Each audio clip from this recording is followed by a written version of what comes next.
Okay, we are on Facebook Live. Hello, everybody, and welcome to Super League Triathlon's Facebook Live interview. Today we have some really great triathletes with us and our co-founder, Chris McCormick. This Facebook Live is sponsored by Bullocks Energy, and we're super excited because Hamilton Island's coming up super quick. So, Chris, take it away. Yeah, thanks, Stace. I got the Aussie guys. They're literally just down the road from me. Well, there's two Aussies and an Irishman, Benny. I don't mean to be disrespectful, but you can hear by your accent you're an Irishman. But no, a pleasure to talk to these guys because we're 17 days away from race start. These lads are literally an hour from where I am right now in Cronulla in southern Sydney. They're down in Wollongong at training camp, probably the most powerful training group in the world right now. And great to have Ryan Bailie with us, Jake Birtwhistle, and Benny Shaw from Ireland. And I'll start with you, Ryan. I'm just going to ask you a couple of questions. We've got a whole bunch from the Facebook Live or Facebook questions and Twitter questions. But Ryan, 60 kilos, 26, mate. You're from Perth. You grew up in Perth, even though you're now residing in New South Wales. Perth, for those people overseas, is the western state of Australia. Is it part of Australia, Ryan, Perth? I'm not sure. I'm actually even further south than Perth, Bunbury, so I even get more flack for being down that way. I'm about 90 minutes south, so yeah, I guess there's I'm not even part of Australia civilization down there. There's civilization south of Perth. But yeah, so wow. small one. Yeah, you're pretty. You're 176 centimeters tall. They nickname you Balls, which is perfect for bollocks. Everyone who knows what bollocks is, bollocks is the UK version of balls, so it's a perfect sponsor grab. You've had 26 World Triathlon Series starts. Is that correct? 26. I thought you've had more than that. You were 10th at the Rio Olympics. You've been ranked 6th in the world for the last 2 years. I remember watching you when you secured your spot for the Australian Olympic team. It was a blessing because I think you were definitely one of my picks. You should have been on the team earlier with that 4th place at WTS Wollongong. And, mate, you got Super League coming up. I don't know if you grew up watching the Super Sprint Series racing with the guns like Brad Bevan and Miles Stewart and those guys. Are you excited about this type of format? Does it suit you? Oh, yeah, for sure. I mean, I remember not that long ago watching some of the old Tui's Blue on video. I remember there was a guy came over to Bunbury called Chippy Slater, who obviously raced Tui's Blue all those years ago, and just the hype that he talked about, obviously the style of racing and that. Yeah, as soon as you sort of reached out to us, it was something I definitely wanted to get on board with, just because it's exciting for triathlon, and yeah, I can't wait to be a part of the first race. Perfect. I've been following you for quite some time. I think the first time I ever saw you race, I saw you in Kinloch, probably 2010 or 11. We were back then. You were with me on the bike. You weren't the greatest swimmer back then, and in the last 5 or 6 years, I've seen your swim come astronomically through the roof. It's been a major improvement. It's put you on Olympics teams. It's moved you right up the world rankings. How did you get that swim so strong? Because you've always been a fantastic little biker and a fantastic runner. Oh, I think back to Kinloch there, I think I pulled you around for a couple of laps back up to that second pack. So I just didn't want to pull more guys like you up back into the race. So there was only one way to do that, and that was to get stronger in the swim. I guess Jamie Turner, my coach, who's been my coach since 2010, we've had a massive plan with the swim, and obviously it's still a little weakness, and I am a little bit vulnerable in that area at some races. So it's something that I have had to work on. And there were weeks where you were swimming 60K weeks to obviously get it up to where it is now. And yeah, just because I didn't swim when I was growing up, obviously being born in Johannesburg, South Africa, and then moving to Australia, yeah, I just wasn't really much of a water baby. I did a lot of surfing growing up and that type of thing, but never constructive swimming. Being quite small, I mean, I used to jump in a pool, and I think I used to hide in the toilets for half the session because I was so cold. So I just never enjoyed swimming. Oh, perfect. Oh, perfect. One more question for you. Then I'm going to go to Jakey Birtwhistle. But, mate, I watched with interest because I'm a mad fan of this stuff, right? I watched the 2014 London ITU race there in London, the WTS. It was a sprint race. You had all the big guns. I think it was Mario Mola's first ever WTS win. And, mate, you had everybody, the best of the best in triathlon at that point in time. You had the Olympic champion in Ali Brownlee. You had Johnny there, Gomez, Piaz, whatever. Everyone, Silva, yourself, Richard Murray. And, mate, it was I'm sure you remember this race. It was the breakthrough event for Mola, but you didn't get shelled out the back for until about 200 metres to go. You were, without being disrespectful, the first one to go. It's been a long time since then. Have you made that jump up, and do you think you can take these guys out if you're put in a similar position at Super League in Hamilton Island? Oh yeah, for sure. I mean, that was sort of like a breakthrough race for me in terms of the run. It gave me the confidence that I can run with the best. But now, if I'm in that position again, I won't be as scared or as timid, that I do belong there, and there's no reason why I can't beat them. If that same situation arrives again up in Hamilton Island, I'll back myself 100%. Oh, beauty, because that was Mola's first win. Now he's world champion. So that was an awesome race, mate. That's what we're hoping to see up at Hamo. And I'll throw over to Jake Birtwhistle, mate. I've heard, mate, for friggin' years about your talent. I think 2011 was the first time I think Miles Stewart pointed out to me that there's this real hotshot kid from Tasmania. He runs like the clappers, and I followed you with a lot of interest. I did actually have you earmarked for a spot on the Rio Olympic team. I wish I was a selector, because you're one of the youngest in the I've got you written down here. You're one of the youngest in the field at 22. You finished silver. You got a silver medal at the Junior World Championships, and then the following year you took out the Under 23 World Championships, and it's a very, very similar result, I guess, structure that Johnny Brownlee had. You've got a very, very similar sort of build through. He finished. He got second to Mola on the Gold Coast a few years ago. He went on the following year to win those Under 23 Worlds, and now, mate, that guy's gone to do great things. Mate, you're new to this. I saw a massive breakthrough race for you, I thought, in the French race in Dunkirk, where you took all those guys out. It was after being informed you weren't on the Rio Olympic team. Mate, what do you got planned for Super League? You've heard me talk about you a lot. I think you can take a lot of these guys out with your run strength. Are you ready to beat the big names? Are you ready to take out a Johnny Brownlee, an Alistair Brownlee, a Ryan Bailie, a Ben Shaw? Yeah, I think so. I'm really excited to kind of get this series up and running and get amongst it, I guess. And like the old days, this kind of similar racing was kind of a bit before my time, I guess. 22 years old, just turned 22 recently. So it's kind of, I guess I've been quite rushed into the whole WTS series and everything. And the results kind of can show that. But to, I guess, have done what I've done is something that I think is pretty cool. And I guess to follow in the footsteps of someone like Johnny is something that I guess I can take a bit of confidence from and move forward with that. And mate, last year I watched the Hamburg. You can tell I'm a geek for this stuff. I watch everything you boys do. I watched you at the Hamburg race, the sprint event last year. I actually thought you had Mola on the ropes early. I thought you were going to take that event. Was that a big breakthrough race? I know we talk about the event you're probably doing Yokohama earlier in the year as a big breakthrough, but that race in Hamburg, the biggest event I think in Europe, to get second to the world champs, pretty good. Yeah, for sure. That was probably, definitely I'd say my highlight for the last year. I knew I was in some pretty good shape for that event. I guess was fully ready physically and mentally to kind of go there and have a good result. And fortunately was able to do that. Nearly threw it away on the line, kind of jogging it in the last 10 metres and almost skipped back to fourth. But thankfully was able to just hold on in a photo finish and come away with a silver medal, which was pretty awesome. Perfect, mate. Well, I got one more question for you, because it was a question that got brought up by Miles Stewart. I was talking about you. I always poke my nose into everything, but after the Olympics, I thought Australia had an amazing Olympic team. I think it was one of our best ever Olympic performances. But I was talking about you being a huge talent for the future for Australia. The rich history Australians have, and I think a lot of you guys get a hard time, because I just think the level of competition now is light years above what it was when we were dominating way back in the day. And there's a lot of talk about you being a talent, and Miles told me a conversation you had with you or your coach or someone about the difference between being a talent and a champion. And what do you think it's going to take before you make that jump to that elite level? Because you've won everything there is to win at under 23. You elected not to do the under 23 Worlds and race elites last year. Can Super League and these formats put you on the front of and the lips and the television screen of the best in the world in front of the Brownlees, because it's your style of racing?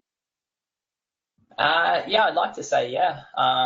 I think being that bit younger, I guess a bit less experienced, and that can I guess when it shows up, it's a bit more vital, I suppose, over the sprint Olympic distance. Whereas something like the Super League, it's all super short. It's going to be just super fast racing. I think that's something that kind of suits me, and there's still no room for error. But I think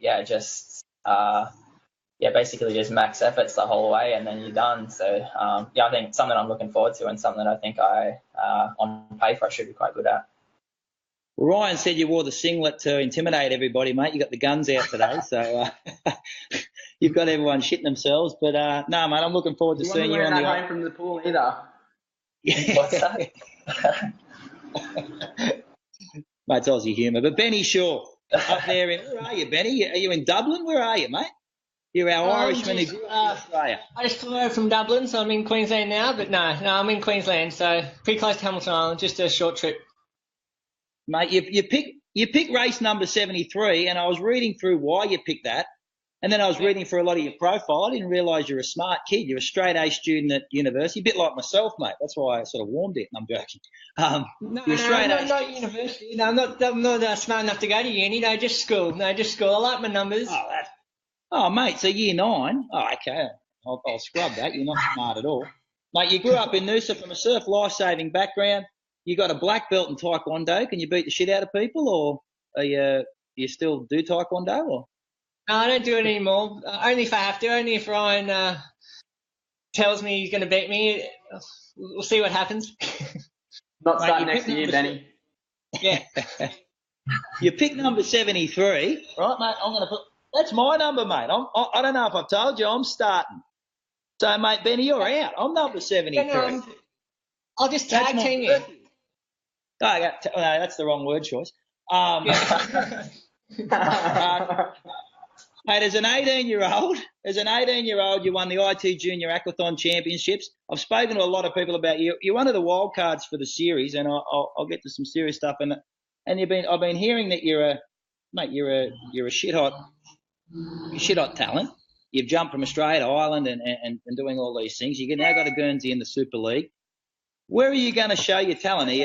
Tell us a bit about yourself. You've got some ridiculous talent on screen here. We've spoken recently to Terenzo Bazzoni, and the other day we had all the swimmers on the show, and we got some big hitters coming up. How are these people going to see Ben Shaw? What are you going to do in this race? How are we going to highlight, and how are you going to showcase this talent that I'm continually hearing about but have yet to see in results, mate? Yeah, exactly. Hopefully no one expects anything of me. That way it's a surprise for everyone, isn't it? So... You expect anything of yourself? You expect anything of yourself, or? I expect to be aggressive. Well, no one's done this race before, so we'll see how it goes over the course of the weekend. But mate, hopefully that fits me. Is there any particular format you're looking forward to? Because I hear your swim's quite impressive. You are an aggressive racer, which I do like. I think this positioning in Super League is something that a lot of the overseas guys have been talking to me a lot about, strategy, tactics, where to sit in. It's only a 300-metre swim. It's 120 metres to the first swim buoy. Have you got that sort of speed to put yourself in a position to set yourself up? That's question one. And question two, out of those three formats, the triple mix on Friday, the equaliser on Saturday, and the eliminator on Sunday, is there any particular format that you think suits your strengths? Well, I think the first 120 metres, I think there's probably 8 guys who can go the first 155 and under. So you're going to have to hit that first 100, at least 55, just to get to at least near the front before that first buoy at 120. Do I have the speed to get there? Yeah, I've probably got the speed to get there, but it just depends if it's a clean swim or not. That's always the flip of the coin with that. But if you have a clean swim, you should be able to get there.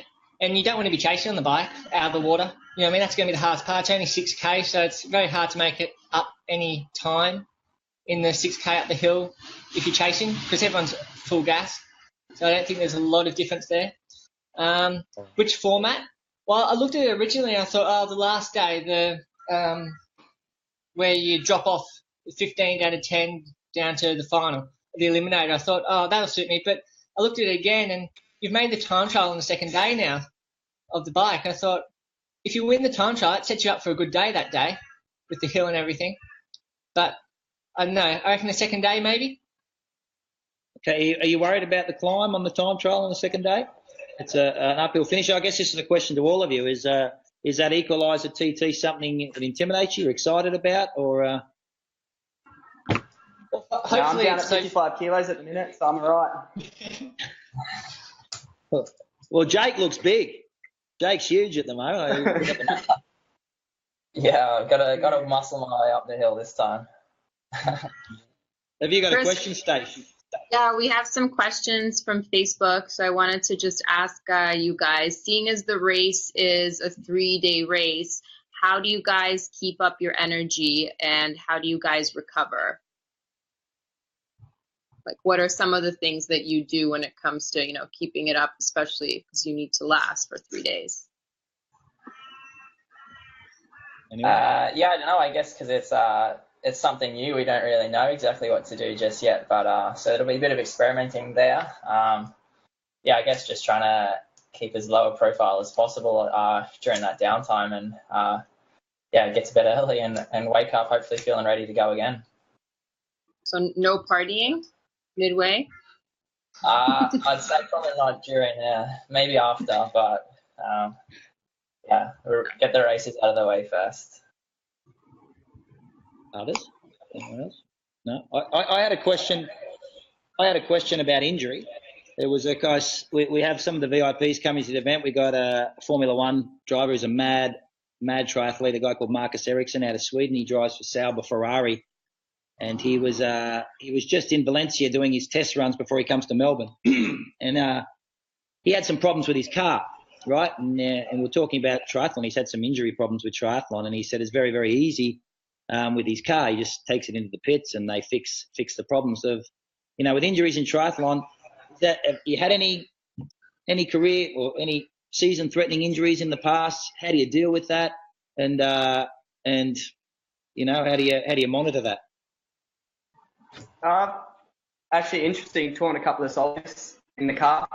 Muscle, which is like any calves around. But the 2 times I've torn them, actually, the first time was at the Gold Coast race for WTS Gold Coast, and it went at about 6K in, and obviously I had to still nurse myself around that run course to obviously qualify for the Olympics. So, but they're the main things that I've sort of done, but obviously just looking at ways at why it's occurring. And then I did it at Nepean later in the year, battling Jake for some non-drafting stuff, and occurred at the same time. So we've sort of gone back to the drawing board and seen, was there a precursor that sort of stirred it up, or what are we doing that's sort of making it happen then, and looking at ways so it doesn't happen again moving forward. Okay. Jake, Ben, you had any injuries? Do injuries tend to come? Do you find, do they tend to be more running orientated injuries or swimming orientated injuries? Is there anywhere in particular that tends to be a bit fiddly amongst triathletes? Well, lower legs. Lower legs. I had stress fracture in my tibia at the end of the year. That's just from probably hitting my bed and then doing large volume of work. But yeah, it's lower legs just from all the running, isn't it, Jake? Yeah, I'd agree. I think that's most things that show up generally come from the running side of things. Yeah. And I guess one question I got asked yesterday to ask all you guys, and it's pretty much a loaded question. I don't think it's going to Australia, as I said at the start, Australia sort of started this super sprint style of racing, and we've seen it more than anywhere else in the world. It really developed a whole wave of young junior talent and put triathlon on television within this country. Do you think we have will the Australians get together in any way? You're not included in this, Benny. You're Irish, so they've dumped you. But will the Australians get together in any way to take on these Brownlee brothers or the Polyansky brothers from Russia, or is it every man for himself, and it doesn't actually happen like that in the race? I think it's every man for himself at the end of the day. It depends how much Jake's going to pay me, of course. No, but at the end of the day, yeah, it's every man for himself as soon as you get on that start line. And sure, if it's going to help you maybe as the race is unfolding, I'm sure you might have a quick word to Jake or Fisher or Aaron when he's back, to see if we can get some sort of advantage. But very much when you start, it's just all for yourself. All right. Is there any particular athlete you think this style of racing suits more? You've raced these guys all over the world. The shorter disciplines, everything being a lot shorter, the lack of mistakes you can make, being very, very efficient through transition. about positioning well in a swim. These things come into play a lot more than they do in other events. Is there any particular athlete on this start list that you thought, wow, they're, if this was tennis, they don't tend to make those unforced errors and they could potentially go away with a win? No. When I looked at Bugsy. You go. You go, Jake. All right. Yeah, I reckon Murray is probably one that's going to be a pretty tough one to beat. He's definitely, that aggressive kind of racer and something that, this kind of format would suit. But I guess we'll never know till we get there, and I'll be interested to see. Well, on day one, and this is a question to all of you, and I guess Jake, you can start. Is we have this triple mix, and the winner of the triple mix is the athlete with the lowest accumulative time. So if you think of the general classification in cycling, it's very, very similar. So each race matters. The first discipline of each of the three races, there is a time bonus. So in race one, the race starts with a swim. The lead swimmer will get a 5-second bonus. In race two, the race starts with a run. There'll be a 5-second bonus to the first across the line. And in race three, there'll be a bike start. The finisher also, the winner across the line gets a 5-second bonus. As one of the best runners in the field, Jake, 5 seconds is a lot, right? So can that set you up to win this thing? It's a great little format. Yeah, definitely. I think it's you get the win by a second and come away 6 seconds ahead of leading into the next event. It's a pretty big deal. So definitely something that is worth chasing for sure. And Ryan, can you get this? Can you get the bike bonus? Can you get the bike bonus, mate? Yeah, as long as I don't flip over any fences, I'll be all right. Yeah. I can drag you around again, mate. Just put your hand up like Kinloch back in the day. I can take you around. I don't think my arm's never been so sore after a race after how many elbow flicks I gave you. Oh, yeah, there's no fences here, mate. No tight left turns. But I know there's been a lot of talk with the guys. I asked a similar question to some of the European guys coming down about who to look for on the bike, especially in the equaliser. And your name came up quite a lot, and Henry Schumann's name came up surprisingly quite a lot.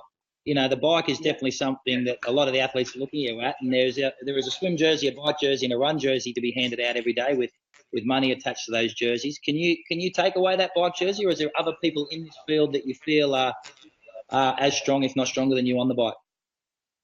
Yeah, I think the equaliser will obviously be an interesting one, just with obviously you got the runway time trial bit, which I'm not too scared of time trialing. People would probably look at me and think, look, you're quite a slight guy, you're not going to be able to put the power down compared to some of the Ironman guys, but it is still quite short. And then once you get to the hill, I think that's where I'll be able to take advantage more. Obviously, you still got to look at the Brownlees. Obviously, they're strong over all three, and especially the bike. But it's just using your bike strength if it's going to make a difference to you overall. At the end of the day, we're still swim, biking, and running, so it's how you can get to that finish line quicker. And if you can use a strength to get an advantage, then yeah, I'll do that for sure. And I'm not scared to, I guess, be aggressive on the bike and yeah, just go for it. And Benny, what about you? Can we get you into a jersey? There's a lot of talk about your swimming. There's a lot of talk. You're an aquathon world champion as a junior. We've got the best swimmers in the sport here. There is not a person, I don't think there's a person in this field that can't swim, but you're considered quite an aggressive little swimmer. Can you put yourself in a jersey, set yourself up, or is a Varga and a Polyansky just too much? Well, Richard leads out every swim, so I guess he's the favourite. The pressure's on him to get the jersey at this point, but anything can happen. It's only short. You can have a good one, and maybe the jersey will be on your back after the first day. Yeah, well, we had a talk with them the other day. Polyansky said he's quicker than him over 300. That's leading out a 1,500 metre swim in an ITU event is very different than 300. Would you agree with that? Oh, exactly. Yeah, well, 1,500 to 300, it's a completely different ball game. It's 3 minutes versus 15, 16 minutes, isn't it? So, yeah, but Richard's very fast, but I guess the Polanskis are quite quick too. So we'll just have to see. I've got a question here. A question to all ears, and this is I'll start with you, Benny. You're on screen. People want to know if you have a morning routine for each race, and if we got rained out on the island and half the field if everyone got taken off the island, you got stuck on Hamilton Island with one person, who would that be? And they have to be in the race, one athlete. I'll start with Benny Shaw. So breakfast and stuff for like a race, it's sort of, as long as you get coffee and banana, it's sort of set. There's nothing else really after that. Sort of whatever, like eggs or whatever. But coffee and banana is the main thing. But it's different for this race because we're racing at 4 o'clock in the afternoon, so you have to have lunch and stuff in there as well, or maybe not. We'll see. And if the whole island's rained out and we're stuck with one other athlete, how long are we stuck there for? Till we get another plane, mate. So I can get everyone on a plane, and you said, look, I know you got a thing for Ryan Bailie, but if it wasn't Ryan, who would it be? I don't know. I have to think about that. I don't know the Ironman much. Terenzo, maybe? He might be alive. Tell him that. And Jake, what about yourself? You got a morning ritual or a ritual before? You've done a lot of these races in the afternoon in Europe, and is it very different, that routine you take for an afternoon race as opposed to a morning one? Yeah, I guess you kind of keep it pretty similar as much as you can. You just have a pretty normal breakfast, and then I get pretty hungry pretty easily, so I'll have a bit of lunch pre-race as well, where a lot of others don't. I think I get like the dizziness if I don't have a bite to eat before just going out for a 30-minute run in the morning or anything. So I kind of need that extra little bit of fuel to keep me going. And I might check, anyone on the island you wouldn't want to be stuck with? Let's say that plane took off. Is there anyone? Oh gee, I'm sure there is, but yeah, no comment. All right, Bollocks, what about you, Ryan Bailie? Any routines? Yeah, I'm just a big oats man, or oatmeal. So I'll generally have that, say, for breakfast. If it's an afternoon race, we'll then have it again a few hours before. So that's normally my go-to, and obviously it's something I can always get anywhere around the world, especially when you go to places like Yokohama for racing and stuff like that. Just a stable that I can get anywhere around the world. I've got a question here from Paul, I think it is, which is, if you were second last in this race, who would you want behind you? Paul on Facebook, which was interesting. So if you were second last, who would you want the person to be that was last? No comment.